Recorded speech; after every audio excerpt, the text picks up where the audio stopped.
Hello, my name is Annie Corbett, and I am an adjunct faculty member over at Skyline College. I teach in the psychology department, and I also am on the dual enrollment division, teaching at Hillsdale High School. We are here tonight in solidarity with CSEA to talk to you about one of the key issues at the bargaining table, which is workload equity. This issue is vital, and it's essential that it moves forward for the good of all faculty. Tonight we have 2 faculty speakers and 1 student speaker, Younga Choi, Kolawamba, and EJ Inisa. Younga first.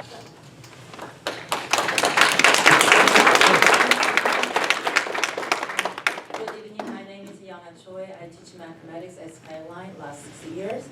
I'm here to support the union proposal on workload on behalf of my colleagues. I came to Skyline College from Hawaii with a big dream. The dream was working at the best location for STEM education, which I can make it best college for, which I can make it one of the best college. Last a few years, it didn't meet with my expectation. And let me tell you some of the data that I pulled out first, because I don't want to just say all the things. I want to say about some of the facts. So last couple of years, the faculties has been coming to math faculty and asking, like economics teachers, Younga, what's going on? Students are having trouble with percent. And bio and chemistry teacher comes up, how come they cannot do decimals anymore? Accounting teacher comes, what's wrong? They cannot do times table. Can you review them again? Physics teacher, you know physics, right? A lot of math, let's skip it. Music is all the fractions and for reading beats. But our student cannot even make a beat because it's having hard time with fractions. English teacher, someone who has been teaching for decades, she actually mentioned she is one of the outstanding English teachers, telling me that I feel that I'm not good at teaching anymore. I came home listening those things last couple of years, how I can really bring it and then representing my faculties, colleagues, and why we feel like I'm so overwhelmed because of what has been changed the last 6 years. I was thinking that probably dealing with new phone generation students are very difficult for us, which means they who are not really college ready yet when they came into our community colleges. One of the data I pulled out, actually I have a chart I wanted to show you, but since we don't have them, I'm a math person, I love numbers. So some of the data I pulled it out. First 4 years when I was working at Skyline College, it was about 93% retention, 75% passing rate of FYE students, which is the first year experienced student, the data that I pulled out. I'm the co-coordinator. And last 2 years after AB 705, also, of course, the students' generation has been changed.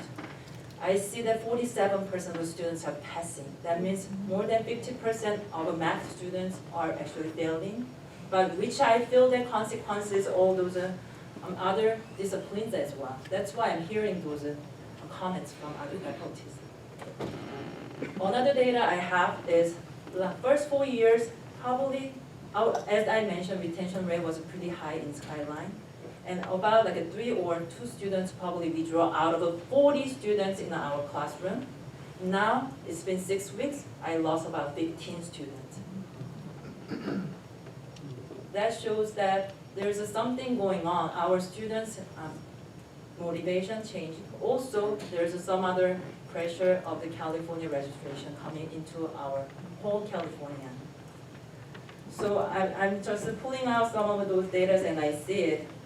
And are we giving too many challenges to our students? Yes, I feel that. AB 705 definitely make our students accelerated in mathematics and English, which means students who get into community colleges, you're gonna be default to get into statistics or pre-calculus class. Not Algebra 1, Algebra 2, which in nationwide, 70% of students need to retake those classes again. But we are dealing with students who are having difficulty with times table, percent, decimal fractions.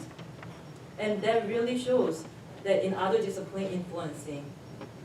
And to meet with that expectation, you have to prep more we have to preparing all those range of students, which is probably some students are 5th grade of mathematics, some students are 11th grade mathematics, they're all in pre-calc class. And 40 students.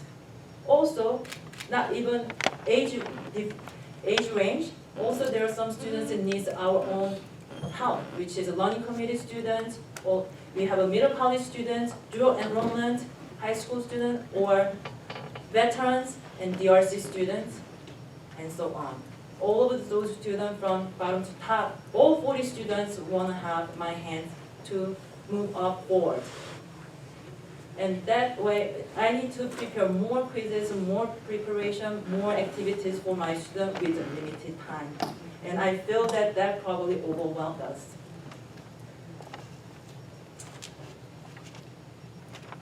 So, to make this better, I wanted to actually address my experiences from the previous college when I was working last 6 years, since the year 2005. There are 3 things that I actually like to, it made a huge differences at that time.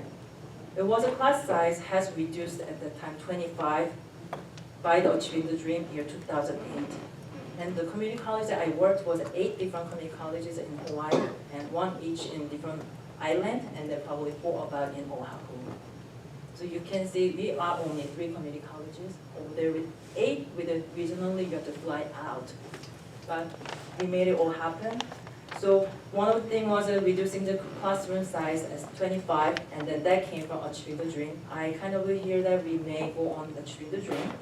So another one I want to mention, second one is we are also teaching 30 credit per semester, but this school actually had a 27 credit of teaching and 3 credit of Canvas time. Because everybody has to, not everybody, but it's not mandatory yet, but why made it mandatory, but we have to also address that spending time on Canvas for 3 classes is not really easy for us. Plus, for me, in one class, I have 4 different classes because it's all the different learning community, A-STEP, FYE, and then regular students and other ones. So I have 4 rosters. Using it in the Canvas is not really fun. And then third one that I would like to mention is mandatory 30-minute break after minimum of 2 hours of teaching. That actually really helped me. Last 3 semesters, I didn't have even time to eat or using bathroom because I have back-to-back classes teaching. And because of also those students who are 40 of them, they're making lines because some are 5th grade, have to meet with their pre-calculus class to pass. We have seen that, observed the last 6 years, our student has changed. So does the California government education system changed. So do administrator with expansions of deans, directors, coordinators, and retention specialists. Last 6 years, what about us? Thank you.